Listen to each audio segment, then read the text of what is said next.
Praise the Lord. ஆண்டவர் ரட்சகருமாக இயேசு கிறிஸ்துவின் நாமத்தில் உங்களை வாழ்த்துகிறேன். நாம் ஆராதிக்கிற தேவன் நம்மோடு கூட இருக்கிறார். இதை எப்போதும் விசுவாசிங்க. நான் தனியாக இல்லை, கர்த்தர் என் கூட இருக்கிறார். அப்போ பாருங்களேன், உங்கள் உள்ளத்தில் ஒரு பெரிய மகிழ்ச்சி உண்டாகும், ஒரு பலன் உண்டாகும். சரி, இன்னைக்கு கர்த்தர் நம்ம கூட பேச விரும்புகிறார். வெளிப்படுத்தின விசேஷம் 2ஆம் அதிகாரம் 3ஆம் வசனத்தை வாசிக்கிறேன். நீ சகித்து கொண்டிருக்கிறதையும் பொறுமையாயிருக்கிறதையும் என் நாமத்து நிமித்தம் இலைப்படையாமல் பிரயாசப்பட்டதையும் அறிந்திருக்கிறேன். இந்த ஒரு வார்த்தை போதுங்க ஆண்டவருக்காய் ஓடுவதற்கு. எபேசு சபையை பார்த்து கர்த்தர் சொல்லுகிறார், நீ எல்லாவற்றையும் சகித்து கொண்டிருக்கிறதையும் பொறுமையாயிருக்கிறதையும் என்னுடைய நாமத்திற்காய் நீ பட்ட பிரயாசங்களை நான் அறிந்திருக்கிறேன். வேறு யார் நம்மளை பார்த்து சொல்ல முடியும்? ஆண்டவருக்காக வைராக்கியமாக ஓடிக்கொண்டிருக்கிறீங்களா? ஆண்டவருக்காக ஊழியம் செய்கிறீங்களா?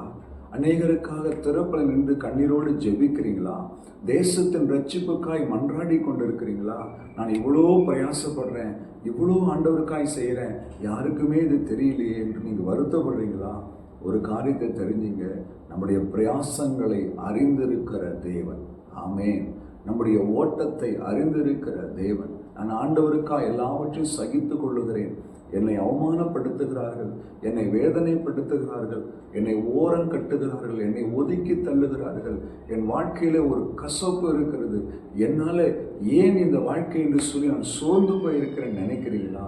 கர்த்தர் உங்கள்கிட்ட என்ன சொல்கிறார்? உன் பொறுமை எனக்கு தெரியும், நீ சகித்து கொண்டிருக்கிறது எனக்கு தெரியும், நீ எனக்காக நீ படுகிற ஒவ்வொரு பிரயாசமும் எனக்கு தெரியும்.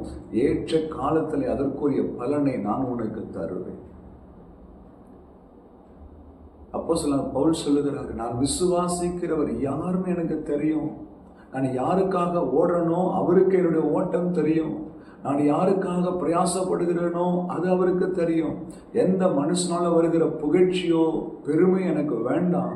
என்னை அறிந்திருக்கிற ஒரு தேவன், நான் விசுவாசிக்கிற ஒரு இன்னார் என்று நான் அறிந்திருக்கிறேன். என்னையும் அவர் அறிந்திருக்கிறார்.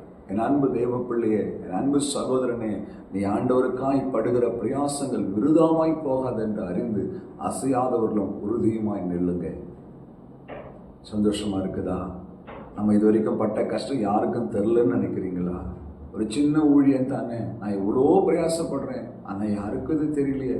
என் பகுதியில் இருக்கிற மக்களுக்கு தெரியலையே, என் சபையில் இருக்கிற விசுவாசிகளுக்கு தெரியலையே, என் பிரயாசம், என் உழைப்பு, என் கண்ணீர் யாருக்கும் தெரியலையே அப்படின்னு வேதனைப்படுறீங்களா?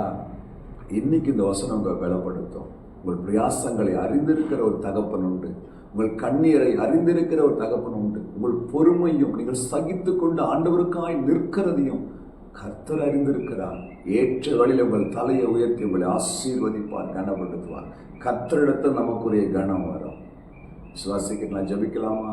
அன்பும் இரக்கமுள்ள நல்ல ஆண்டவரே, இந்த வார்த்தைக்காய் ஸ்தோத்திரம். இந்த வார்த்தை கேட்கிற ஒவ்வொரு பிள்ளைகளையும் இந்த வார்த்தையின்படி பலப்படுத்தி நடத்தும். எங்கள் கிரியைகளையும் பிரயாசங்களும் அறிந்திருக்கிற தேவன் உடைய கரத்தில் எங்களை அர்ப்பணிக்கிறோம். இயேசு கிறிஸ்துவின் நாமத்தில் பிதாவே, ஆமென்.